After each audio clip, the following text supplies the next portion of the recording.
Les portes menant à ton époque se trouvent à l'intérieur, c'est ça?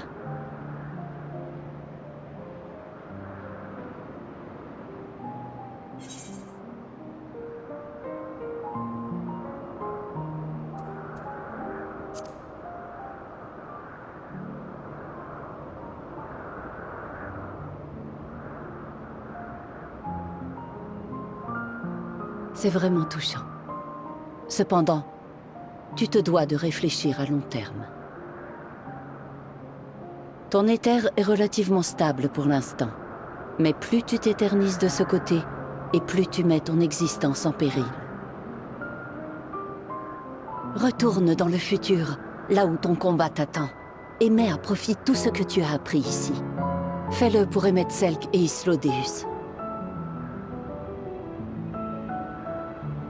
Météion est là, quelque part dans l'espace. Ce qui veut dire qu'un jour ou l'autre, l'apocalypse sera à nos portes. D'ici là, nous autres humains devrons user au mieux de notre marge de manœuvre, tenter d'élaborer une parade, chercher à nous aventurer au-delà de la planète. Il y aura de quoi faire. Le tout en veillant à maintenir le secret. Si je répète à qui veut l'entendre qu'une bonne partie des espèces désire renoncer à leur existence, la situation risque de vite m'échapper. Il faudra que je trouve des personnes dignes de confiance, avec qui je pourrai opérer lentement, mais sûrement.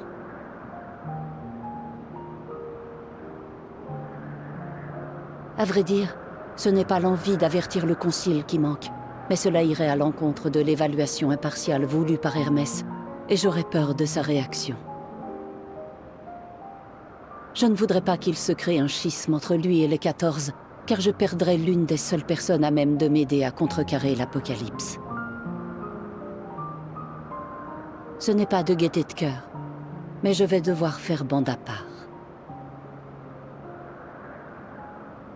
Dans tous les cas, le seul moyen de nous en sortir est d'apporter une réponse claire et nette à la question d'Hermès. Autrement dit, de prouver que l'humanité est digne d'exister.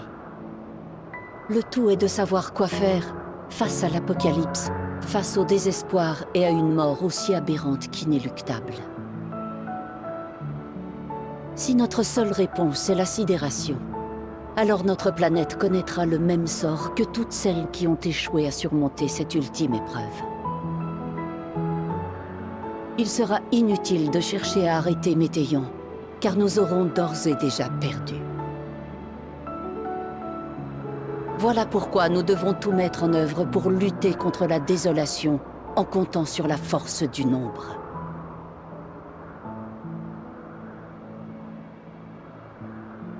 Mobiliser la population à l'échelle de la planète sera une tâche longue et ardue. Malgré tout, j'ai foi en l'être humain. J'ai toujours préféré voir son potentiel plutôt que ses limites. Et c'est pourquoi je ne baisserai pas les bras. Une nouvelle histoire va s'écrire, séparée, je suppose, de celle que tu as connue. Encore qu'elle pourrait se rejoindre à un moment ou à un autre, compte tenu de l'amnésie de certains de ses acteurs. Qui vivra verra, comme on dit. Dans tous les cas, je tâcherai d'agir au mieux, en me gardant de prendre ton récit pour argent comptant.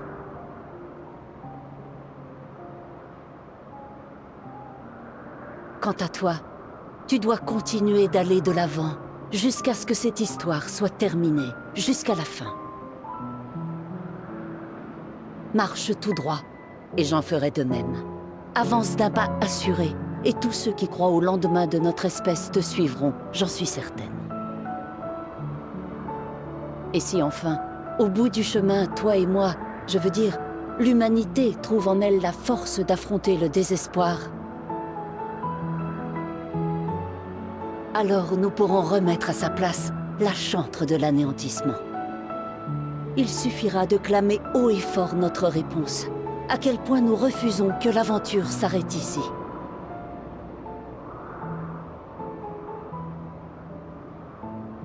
Ce sera notre promesse. Je compte sur toi, lueur d'un lointain futur. Adieu, ou peut-être à la prochaine.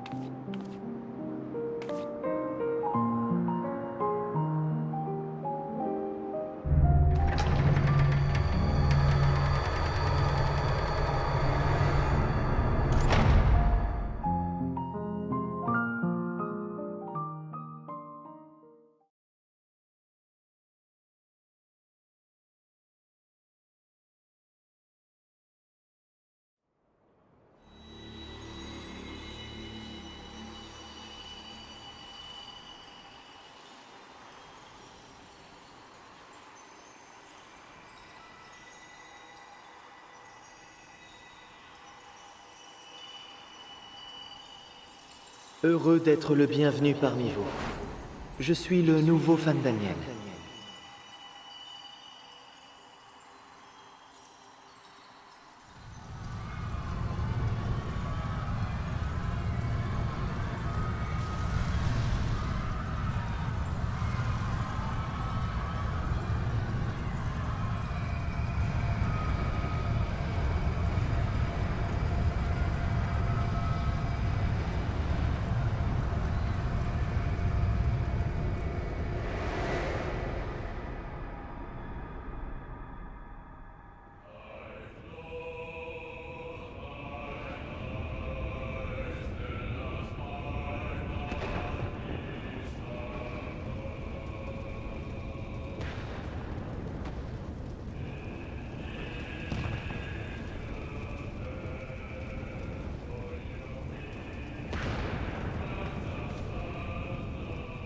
Voilà que j'étais rendu à ce moment fatidique, où depuis la terre, je regardais le ciel brûler.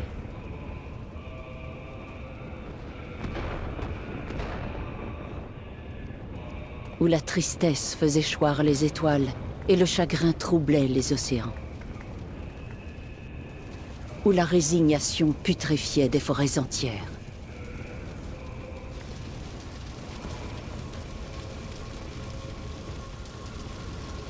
Où la terreur retournait notre magie contre nous.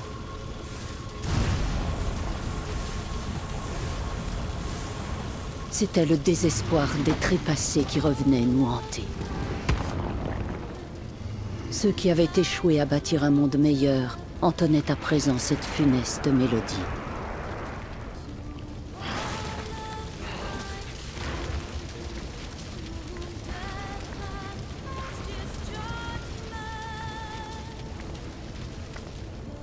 L'oiseau qui avait fait son nid aux confins de l'univers n'avait plus rien d'un innocent familier.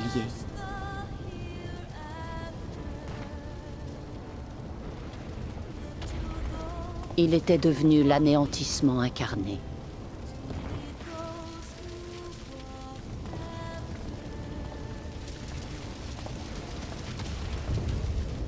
Ce jour-là, la moitié de notre espèce offrit sa vie en sacrifice pour créer Zordiark.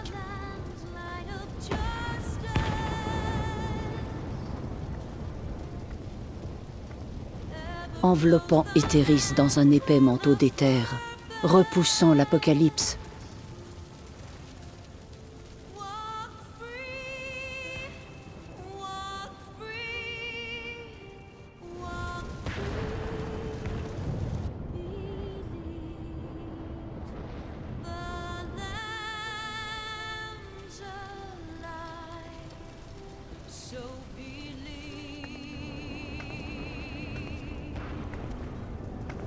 Restait un sentiment tenace de désolation.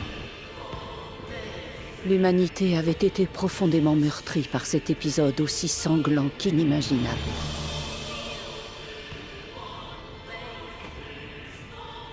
La douleur inédite était presque insoutenable. À tel point que beaucoup préférèrent se rabattre sur le souvenir des jours heureux et indolents.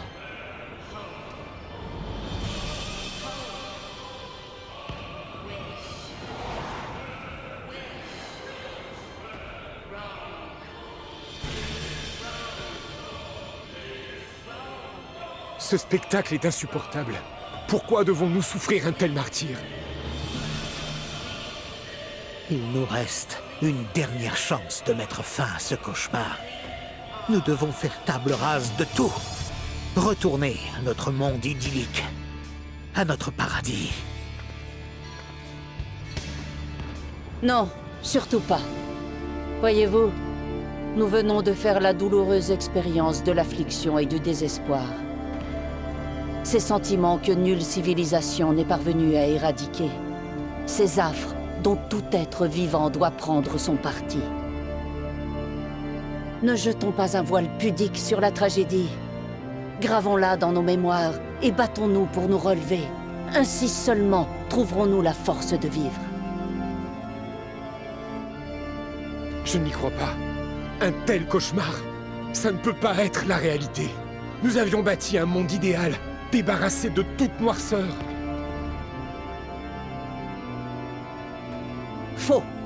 De la noirceur et des malheurs, il y en avait partout dans le monde.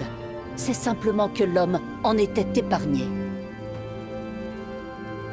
Je vous en prie, ouvrez les yeux. Sacrifiez toujours plus de vies pour en ressusciter d'autres, en rêvant que tout redevienne comme avant. Est-ce là votre définition de la vertu? Ne soyez pas de ceux qui ne peuvent vivre qu'au paradis. Acceptez qu'il ne puisse y avoir de tableau sans ombre. Sinon, vous courrez droit à votre perte.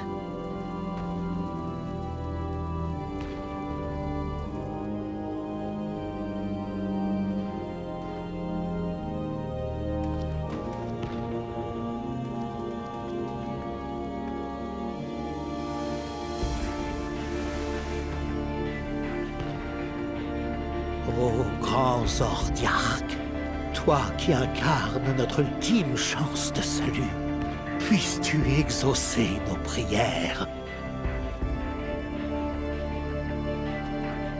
Accepte le sacrifice de nos âmes, dévore et tisse des vies encore et encore, jusqu'à enfin pouvoir nous reconduire en ce temps-là. Le temps où nous aimions notre planète autant qu'elle nous aimait, celui du bonheur pur et parfait.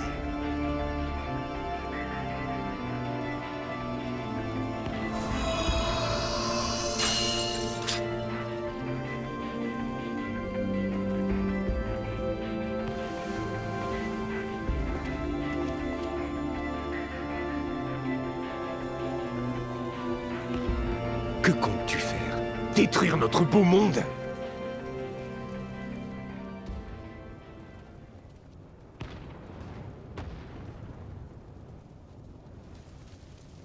De ces plaines qui s'étendaient à perte de vue, au ciel où mon regard se noyait, en passant par la respiration calme, mais assurée de la nature.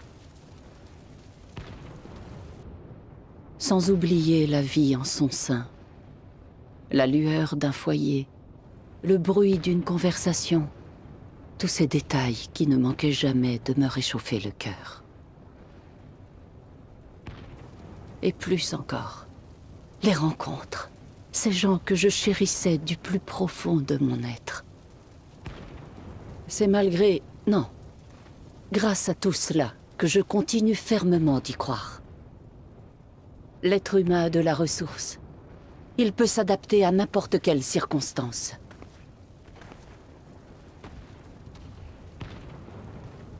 Je vais vous briser, ainsi que votre divin expédient, en fragments qu'il sera impossible de recoller. L'homme a chu du paradis. Ses ailes jadis si puissantes se sont déchirées. Il n'a désormais d'autre choix que de marcher.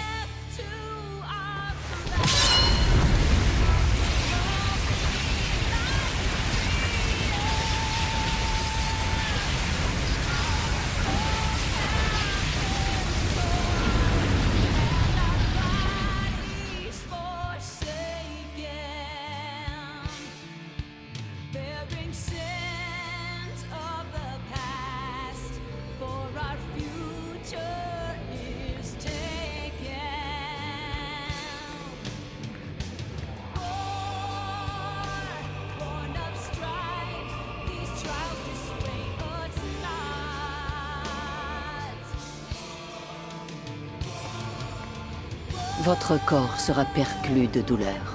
Votre poitrine sera serrée. Votre respiration laborieuse.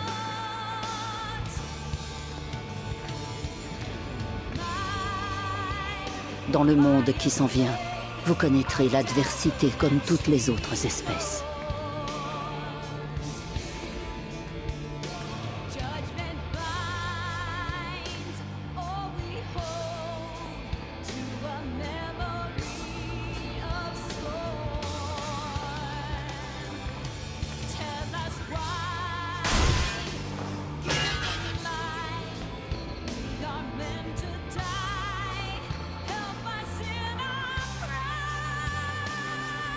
Vos vies défileront en un clin d'œil. Elles seront tumultueuses et feront la part belle à la découverte.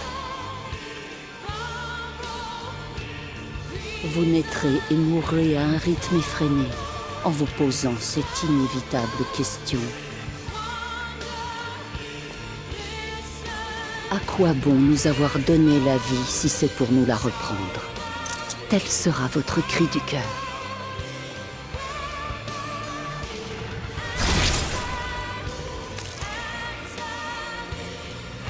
Vous serez incomplet et de ce fait, contraint de poursuivre une quête sans fin.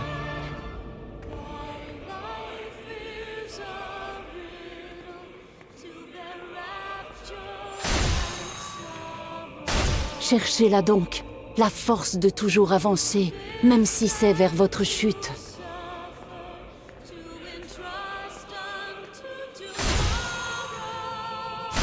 La raison intime qui vous pousse à poser maladroitement un pied devant l'autre.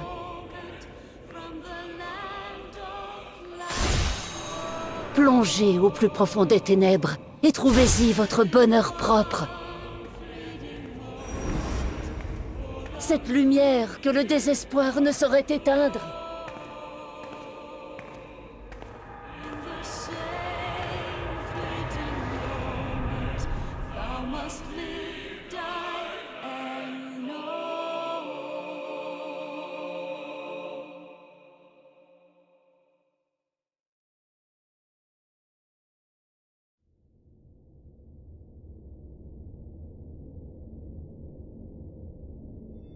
Désormais, nous partageons le même espace-temps.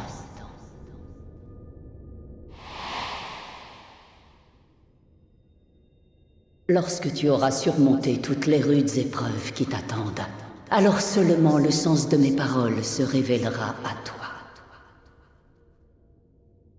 Accomplissons ensemble la promesse que nous nous sommes faite il y a bien longtemps de cela.